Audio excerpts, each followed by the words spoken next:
Gawin mo ito at magiging sunod-sunuran sa inyo ang inyong target o ang inyong mahal.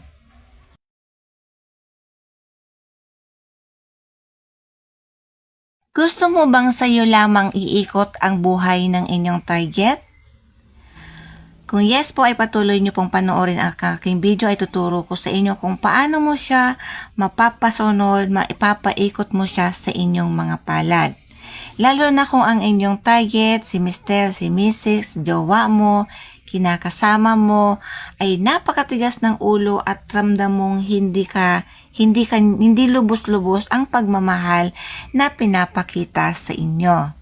So gagawin nyo to mga kaswerte, napakamabisa po nitong ritual na ito, spell upang mapasunod mo ang inyong target. Pwede rin po ito sa inyong mga anak o kapatid na mga matitigas ang ulo. Gawin nyo to mga kaswerte, basta lubos ang inyong paniniwala.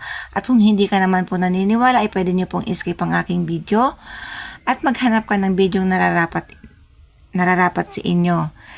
Kung magustuhan nyo naman po, pakipalo at pakishare upang mas marami pa tayong matulungan sa mga ganitong gawain.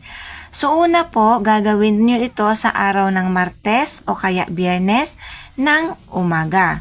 Kailangan natin dito ay papel na malinis, isulat mo ang kanyang tunay na pangalan. Buting babasagin, kahit anong klaseng bote, basta may takip. Ballpen na palulat, kahit anong kulay ay pwede mo ritong gawin. At durog na dahon ng laurel. Durog o buo ay pwede mong gamitin basta dahon ng laurel. So, ang una nyo pong gagawin mga kaswerte, pag-ising mo ng umaga ng Martes o kaya Biyernes, kumbaga yung unang ihi mo sa araw ng Martes at Biyernes ay kunin mo. Pwedeng halimbawa nagising ka ng alas 4, basta pag nagising ka po, wag ka nang matutulog uli.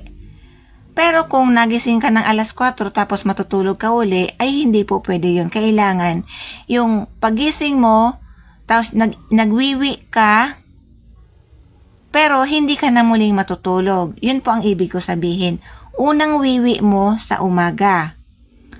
So halimbawa, nakuha mo na, kumuha ka na po ng isang papel at isulat mo dito ang tunay na pangalan na target. So, pwedeng mga dito lang o depende po sa inyo kung gaano karami yung gusto mong ilagay na wiwi. Basta yung kailangan yung mabasa yung ating materyales.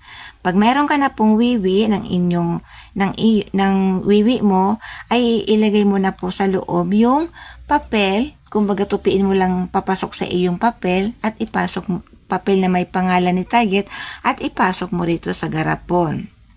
Tapos, isunod nyo po ang dahon ng laurel. Si laurel po ay napakapanatik na tagatupad ng ating kahilingan. Ano naman ang hilingan natin dito ay kanyang ibinibigay. Napakamaswerte ng dahon na ito mga kaswerte. Kaya kung wala po kayo nito ay pwede po kayong bumili nito at gamitin sa mga pampaswerte o mga ritual. Sige po yung medyo malaki-laki ditong bote para magkasya sa lahat. Tapos kumuha ka po mga kaswerte ng isang kutsarang asukal at lalagyan mo ito ng asukal. So pag nalagyan mo na siya, pwede mo na itong takpan.